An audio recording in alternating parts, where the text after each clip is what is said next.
Steve King, Republican from Iowa, is digesting it himself. And, sir, good morning to you. Oh, good morning. Thanks for having me on this You morning. bet. Your initial reaction to this is what? You've been one of the leading proponents of cracking down on illegal immigration. Is this a setback or not, sir? Well, I think, first of all, the most important component was upheld, and that's the reasonable suspicion component, which you've spoken, I think, very well this morning on. The balance of these provisions, as I try to digest this, really says that the Supreme Court has expanded the constitutional directive that Congress is in control of and uniform naturalization policy. This goes beyond naturalization. Immigration is not naturalization, but I believe this Supreme Court decision will broaden the definition, the constitutional definition of naturalization to include more immigration. That means that we're congressionally going to have to authorize the states to be able to support the federal government in enforcing immigration law. You just cannot have layers of government deciding I'm not going to enforce this law or that law or prohibit them from doing so.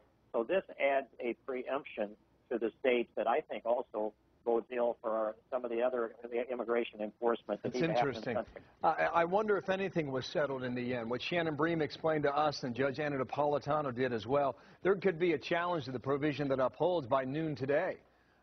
Coming out of Arizona, that would take it back to the courts and perhaps freeze any action at all on the provision that stands. And if that's the case, what has been decided, if anything? Well, that's true. I mean, not having read the decision, and no one really had a chance to study it yet, I don't know about all the implications, but remanding it back to the Ninth Circuit, that always makes me nervous. I'd like to know the specific directions that are there. And what is left, we may be starting in a way all over again, but preserving, or at least implying that we're going to preserve Section 2B that allows a reasonable suspicion. That is important. And I think that will give some of the states more confidence to go forward with their own reasonable suspicion laws. It's other states that have been essentially holding and waiting back for Supreme Court decisions. All right, Jan Brewer is the governor of Arizona. She's been in the crosshairs of this bill from the very beginning. She just came out with a statement. Today's decision by the U.S. Supreme Court is a victory for the rule of law. It is also a victory for the 10th Amendment and all Americans who believe in the inherent right and responsibility of states to defend their citizens. After more than 2 years of legal challenges, the heart of Senate Bill 1070 can now be implemented in accordance with the U.S. Constitution. Do you agree with that statement, sir? You know, it sounds, it's more optimistic than I am, obviously, but I think she makes an essential point, and it's the one that I also made. The most important component is at least supported by this decision of the Supreme Court, even though it's remanded back to the Ninth with those instructions. So I'm glad there's that level of optimism. I certainly support that. And I want to give the states more authority than is going to remain in the aftermath of this decision than they would have on a quick read of this decision we've seen today, Bill. Yeah, she says that she's grateful for a legal victory in her statement.